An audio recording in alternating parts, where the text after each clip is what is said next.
How do you all? Welcome you on my channel Life is Precious।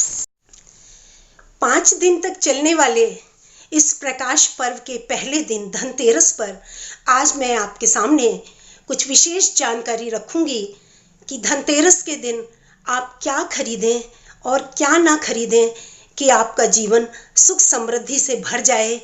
और इसके साथ ही पूजा किस प्रकार करें, किस किस देवी देवता की पूजा करें कि हमें सभी के दैवीय आशीर्वाद प्राप्त हो सकें।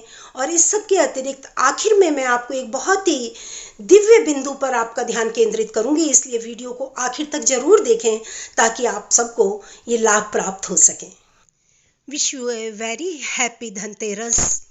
अब मैं आपको वो सारे काम बताऊंगी जो धनतेरस पर करने हैं और वो भी जो नहीं करने हैं, क्योंकि हमारी पौराणिक और प्राचीन मान्यता अनुसार यदि हम फॉलो करते हैं तो हमारे लिए बहुत ही सुख समृद्धिशाली है। धनतेरस का पर्व कार्तिक मास की कृष्ण पक्ष की त्रयोदशी तिथि को मनाया जाता है। इस दिन धन के देव कुबेर, माँ लक्ष्मी, धनवंतरी और यमराज का पूजन किया जाता है। धनवंतरी धनतेरस के दिन ही अवतरित हुए थे, इसलिए धनतेरस को धनवंतरी त्रयोदशी भी कहते हैं। आज के दिन देवताओं और असुरों द्वारा संयुक्त रूप से किए गए समुद्र मंथन के दौरान प्राप्त हुए 14 रत्नों में धनवंतरी व माता लक्ष्मी शामिल हैं। धनतेरस बहुत ही महत्वपूर्ण दिन है। आज ही के दिन भगवान महावीर ध्यान में चले गए थे और दीपावली के दिन मोक्ष को प्राप्त हुए थे। धनतेरस की पूजा के लिए सर्वप्रथम कुबेर और धनवंतरी की मूर्ति उत्तर दिशा में स्थापित करते हैं और माता लक्ष्मी और गणेश जी की मूर्ति भी स्थापित करते हैं और फिर धूप, दीप, रोली, अक्षत, नैवेद्य आदि से उनका पूजन किया जाता है। भगवान कुबेर को सफ़ेद मिठाई का और धनवंतरी को पीली मिठाई का भोग लगाया जाता है। दक्षिण दिशा में यम देवता के नाम पर दीपक जलाया जाता है।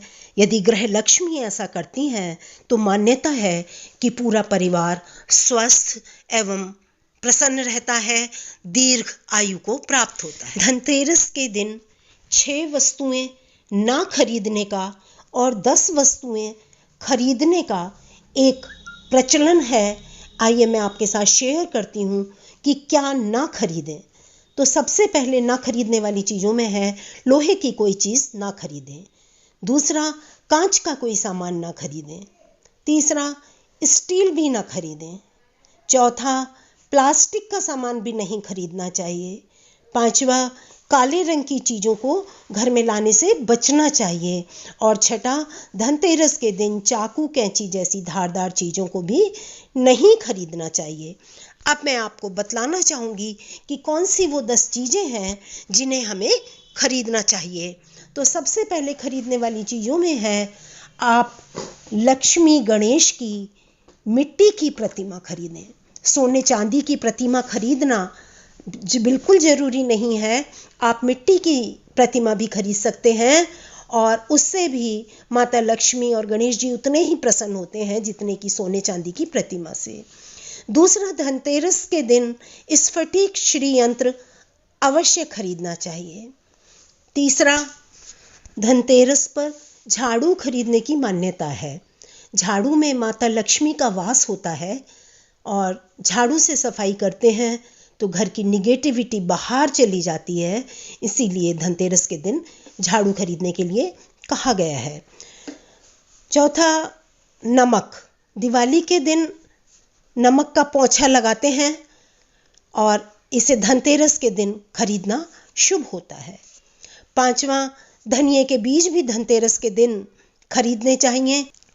दीपावली के दिन इन बीजों को पूजा में भी रखते हैं और दीपावली से अगले दिन गमले में कुछ बीजों को बो दिया जाता है और मान्यता है कि ये धनिया यदि हमारा अच्छा जमता है तो यह शुभ माना जाता है। छठा, गोमती चक्र भी खरीदने की सलाह दी जाती है कि उस दिन 5, 7, 11, 21 की संख्या में गोमती चक्र धनतेरस के दिन खरीदने चाहिए। ये भगवान विष्णु जी के चक्र का प्रतीक है और बहुत ही शुभ इसे माना गया है। 7वां, कौड़ियाँ खरीदने भी शुभ माना जाता है। ये भी 5, 7, 11, 21 की संख्या में खरीदी जा सकती हैं और इन्हें लाल वस्त्र में बांध करके पूजा के स्थान में रखा जाता है और दीपावली के दिन पूजा में भी रखा जाता है। उसके बाद इन कौड़ियों को तिजोरी में रख देने से हमारे यहाँ धन धान्य में बरकत रहता है, ऐसी मान्यता है। 8वीं वस्तु जिसे खरीदने की सलाह दी जाती है वह है शंख। शंख को भी धनतेरस के दिन खरीदना चाहिए और लाल वस्त्र के ऊपर पूजा के स्थान पर रखना चाहिए। 9वीं वस्तु जो धनतेरस पर खरीदी जाती हैं वो हैं बर्तन। बर्तन आप अपनी श्रद्धा और सामर्थ्य अनुसार चांदी का, पीतल का या तांबे का खरीद सकते हैं। स्टील के बर्तन नहीं खरीदने चाहिए, ये बहुत शुभ नहीं माने जाते। इसके साथ ही 10वीं और आखिरी वस्तु जो खरीदनी चाहिए वो है 7 मुखी रुद्राक्ष। रुद्राक्ष में माँ लक्ष्मी का वास होता है और ऐसी मान्यता है कि इसे धारण करने पर हमारे ऊपर माँ लक्ष्मी की कृपा होती है। इस प्रकार ये 10 सामान मैंने आपको बताए जो हमें खरीदने चाहिए और 6 वस्तुएं जो नहीं खरीदनी चाहिए। इस सब के अलावा एक और महत्वपूर्ण काम जो धनतेरस के दिन करना होता है वह है दिव्य गुणों की लंबी सूची में से एक दिव्य गुण को अपने जीवन में समावेश करना है। आप कोई सा भी गुण उठा लें, परोपकार का, सहयोग का, अनुशासन का, उदारता, नम्रता, सादगी, सहनशीलता, अनकंडीशनल लव, कोई सा भी दिव्य गुण हम अपने अंदर समावेश कर लें तो धनतेरस पर ऐसा करने से हमारे जीवन में बहार आ सकती है, हर पल सुख की प्राप्ति हो सकती है और ये धनतेरस हमें एक नया जीवन दे सकती है। धनतेरस की हार्दिक शुभकामनाएं। Wish U a very happy Dhanteras. Thanks for watching the video, and yes, please don't forget to like, share and subscribe.